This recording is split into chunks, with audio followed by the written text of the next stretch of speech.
Hi everyone, welcome to the third lesson of Module 2 where we're asking the question, how do I find and choose NGSS aligned phenomena? Our learning objective for today is I can identify phenomena aligned with my performance expectations. In our table of contents, we're going to first watch this video, go to the discussion board, respond to one of the two prompts, watch a second video, and then open up an assignment called Phenomena Planning Protocol, and last but not least, post on the Padlet board the phenomenon that you find. So what is a phenomenon? This should be a review from lesson 1.2 a little bit. A phenomenon is something in the natural world that students in your class are trying to figure out, right? A good phenomenon should spark curiosity and wonder. It should be personally relevant to students. It should address the performance expectations. It should be able to be investigated by students. And it's important to realize it doesn't have to be phenomenal. It doesn't have to be super flashy or super hands-on, right? There are lots of different types of phenomena that can spark that curiosity and wonder. I'm going to start this video also by sharing this quote from nextgenscience.org. I think it's really helpful for like the why behind using phenomenon.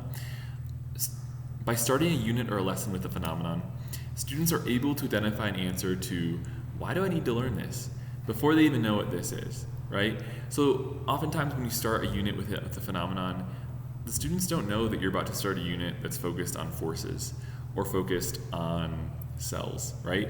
They experience the phenomenon and start asking questions, and they're motivated to learn about that topic before they even know what the topic is, right? That's a huge benefit of using phenomena in your classroom. So it's important to realize there are two types of phenomenon. The first type of phenomenon is called an anchoring phenomenon. The second type is called an investigatory phenomenon, or oftentimes it's referred to a building phenomenon or something like that. An anchoring phenomenon is a complex occurrence in the natural world, whereas an investigatory phenomenon is less complex. And the reason you want the anchoring phenomenon to be complex is because this is what the class is ultimately trying to explain. It's what you're going to start the unit. It's what you're going to start the unit with, and it's what you're going to end the unit with, right? It encompasses as much of the unit as possible in that phenomenon. And then there are also going to be investigatory phenomena throughout the unit, which are segments of the anchoring phenomenon that allow students to more easily focus on one part of the overall learning. So they're much smaller, they're potentially easier to explain, they're not as complex, right? Whereas an anchoring phenomenon, you're going to have one per unit, and investigatory phenomenon, you're going to have multiple per unit. It's important to realize at the end of the unit, you're going to, as you learned in the previous lesson, the assessment at the end of the unit should include a novel phenomenon that involves students transferring their understanding of the anchoring phenomenon to a novel phenomenon. Okay, so hot tip. Name your unit based off your anchoring phenomenon. Let me give you an example. I teach 9th grade biology. The unit we are doing right now used to be called cellular processes. However, the anchoring phenomenon that I use for this unit is juvenile Huntington's disease. Students watch a video of kids who suffer from Huntington's disease. They ask questions about it. They develop models. They eventually come to an understanding of what causes juvenile Huntington's disease. So I've renamed my unit, instead of cellular processes, let me move this up here, juvenile Huntington's disease, right? So students know when they access my Google Classroom that all the assignments for this lesson fall under the category of juvenile Huntington's disease, because that's what we're trying to figure out. That's like the whole point of this unit, is figuring out this phenomenon. So that's just a hot tip. Name your unit in some way based off of the anchoring phenomenon that you develop. So I'll give you a brief example. I'm not going to go into tons of detail on this because I want to keep this video short. But here's an example of a middle school, anchoring phenomenon for a middle school science unit, a regional climate unit. It's based off this performance expectation. If you're familiar with this expectation, it is super lengthy. They want students to understand how 6 different factors affect regional climate.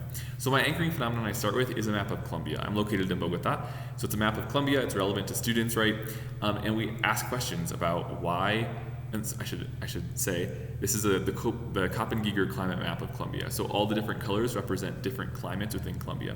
So students ask questions about why all these different climates are here, right? A lot of times students understand that altitude plays a role. They understand that latitude plays a role.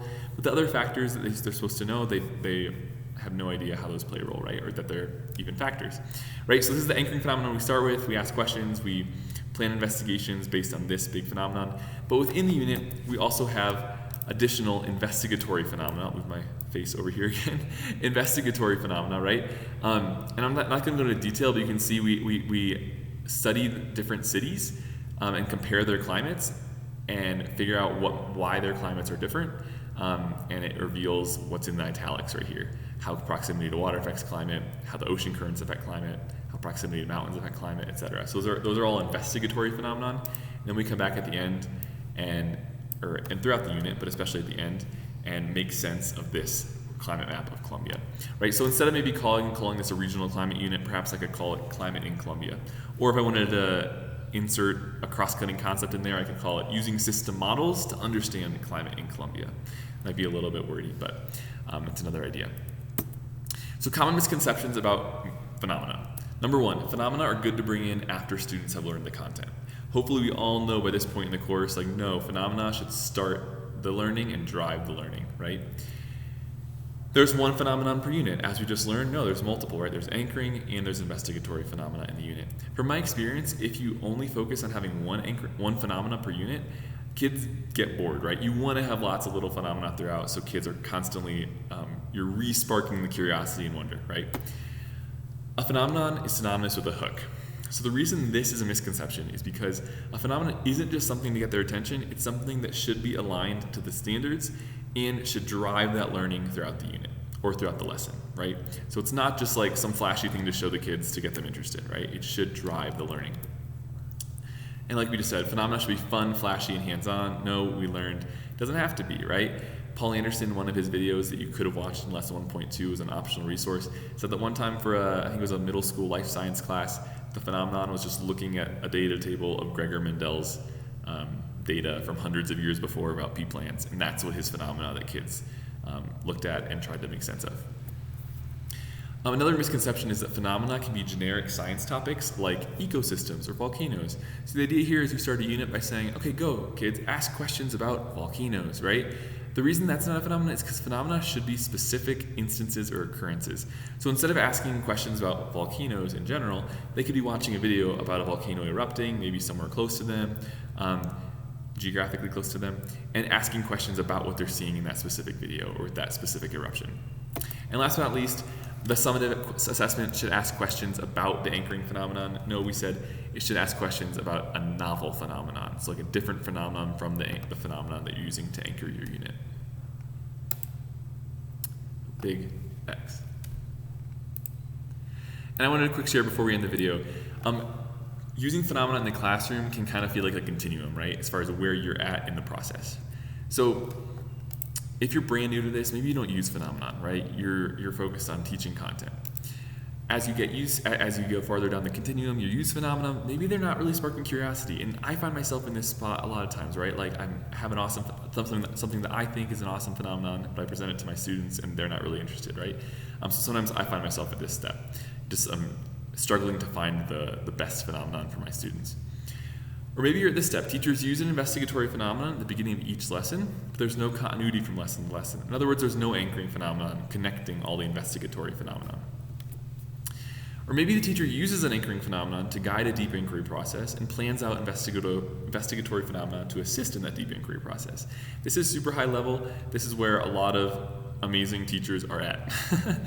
Just to be clear, the next one is like the highest level you can be at, and that is you use an anchoring phenomenon to guide a deep inquiry process, and then you develop the investigatory phenomenon throughout the unit that respond directly to student misconceptions. So you wait till you present the anchoring phenomenon to hear what student misconceptions are, maybe when they're developing their initial models, and then you design you choose specific investigatory phenomena that address each of those specific misconceptions. It's kind of a continuum of what it looks like to implement this. So what you're going to do on the discussion board, stop this video, you're going to respond to one of the two prompts below. I'm going to get rid of my video. Number one is, which of the common misconceptions about phenomena is most relatable to you? Explain, and I'll put a picture of those common misconceptions on the discussion board. Or respond to this prompt. On the continuum of using phenomena in the classroom, where would you place yourself? And how do you plan on moving forward? Go ahead and move on to the discussion board, and I'll see you in the next video.